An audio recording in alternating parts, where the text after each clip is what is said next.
So I've been integrating technology into my classroom for several years, and I've really noticed the increased engagement of the children.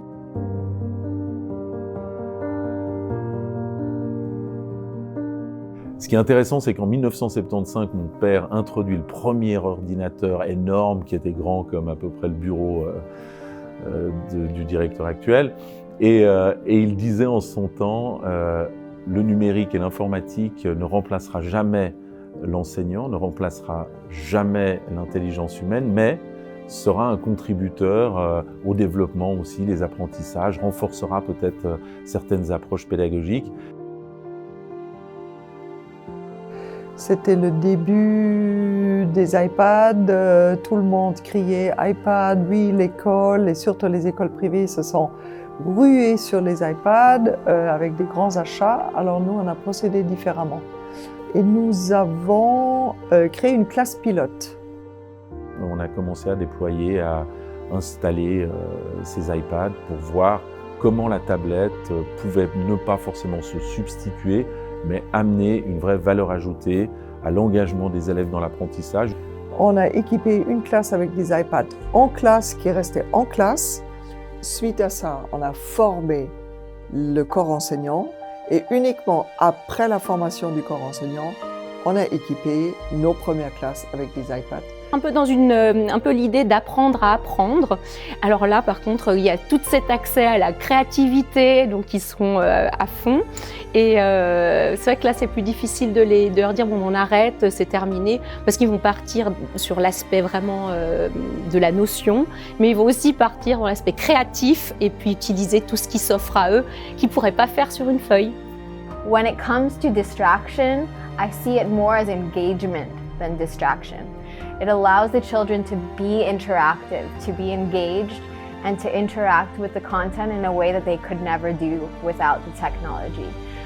Also normalerweise lieben die Schüler es, hierher zu kommen, einfach aus vielen, vielen Gründen. Sie können erstmal in ihrer Lieblingsposition sitzen, zum Beispiel auf dem Teppich, auf den Stühlen. Sie haben alle verschiedenen Materialien, sie haben hier die Bücher, sie haben das iPad, sie haben meine Dossiers, sie haben wirklich alles, was sie brauchen. Et puis d'essais, d'erreurs, voilà, on corrige. Il y a une trace aussi de l'erreur qu'il n'y a pas forcément sur l'iPad où il gomme et puis on ne voit plus finalement. Il ne reste que le résultat final. Et donc l'outil papier est aussi intéressant. On n'a jamais eu de retour négatif de la part des élèves. Donc, c'est ce que j'aime dans mon école, c'est que ce n'est pas obligatoire, ce n'est pas une fin en soi, mais c'est quelque chose qui va être utilisé de manière parcimonieuse, mais avec une vraie valeur ajoutée si elle existe. Beaucoup plus de simplicité dans l'organisation de mon travail. Hein. Tout va plus rapidement, je dirais. Ça me permet de faire les corrections sur mon canapé avec un iPencil. Et c'est vrai que ça donne aussi beaucoup plus de cours vivants, dynamiques. Il y a quand même ce côté ludique qui est toujours attirant et puis pouvoir faire quelque chose avec plaisir, avec envie et dans l'esprit du jeu, forcément on le fait avec de la qualité. On voit d'ailleurs ici qu'on est dans un laboratoire, une situation où on a déjà beaucoup de choses à disposition. On rajoute dessus justement l'iPad, cet outil numérique qui nous permet en fait d'aller plus en détail, plus en profondeur dans ce qu'on fait. Si je fais bouger les choses, je vois l'accélération qui change. On en a pour la température, on en a pour la pression. On l'utilise particulièrement pour la créativité, la création des films, des interviews, apprentissage du vocabulaire, aller visiter des musées qui sont inaccessibles, regarder le corps humain dans toute la profondeur. Pour l'élève, il y a cette plus-value et pour moi aussi parce qu'en fait, ça me permet de créer des séquences qui sont beaucoup plus intéressantes. On a décidé récemment, l'année dernière, on a créé ce qu'on appelle le Moser Lab, le laboratoire un peu d'innovation de l'école Moser. Et l'originalité, ce tiers-lieu que nous avons créé, a pour but de faire se rencontrer les informaticiens et les enseignants.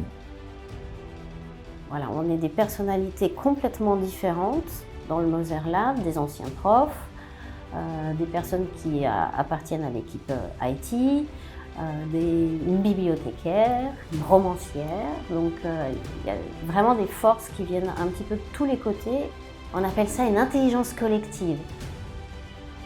On est quand même constamment en train d'apprendre Mais le type d'enseignant qui, par exemple, à cette école-là, je dirais, ils veulent tous être un peu... ils cherchent aussi cette innovation. C'est rien d'étonnant, on est aussi là parce qu'on aimerait bien travailler comme ça. Nous ne sommes plus en fait le détenteur du savoir, mais on est devenus des facilitateurs. Et en fait, avec un outil comme ça, c'est le travail du facilitateur qui est facilité. On est tous là pour travailler ensemble pour que cet enfant soit motivé.